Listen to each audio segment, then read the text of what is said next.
কারণ সবাই জানত এই কর্মচারী অনেক টাকা নিয়েই ব্যবসা শুরু করেছে, কারণ তার মালিক ছিল সবথেকে বড় ব্যবসায়ী। এভাবে সকলের সহযোগিতায় ব্যবসা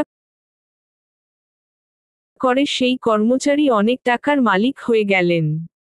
একদিন তার মনে হলো তার মালিকের কাছ থেকে আনা পুঁটলিটা কোন কাজেই আসল না,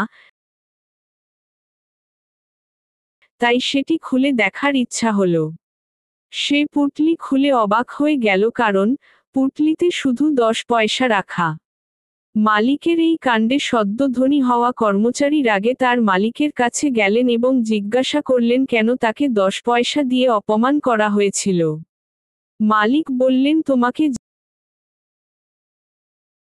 যা দিয়েছিলাম ওইটাই পাওনা ছিল, তোমার না নিতে মন চাইলে আমাকে ফিরিয়ে দাও।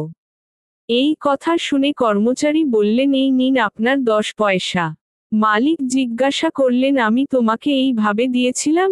তুমি কাল সকালে তোমার বাড়ি থেকে ব্যান্ড পার্টি বাজাতে বাজাতে টাকা ফেরত দিয়ে যাবে এবং মুখে বলবে মালিকের দেওয়া টাকা ফেরত দিতে যাই।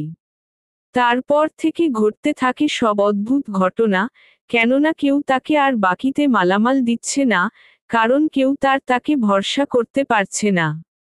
ফলে অচিরেই সে আবার আগের মতো দরিদ্র হয়ে গেল। পরে একদিন তার মালিকের সাথে দেখা হলে মালিক বললেন, আমি তোমাকে যা দিয়েছিলাম সেটা হচ্ছে সুনাম বা গুডউইল, যা তুমি ধরে রাখতে পারলে না।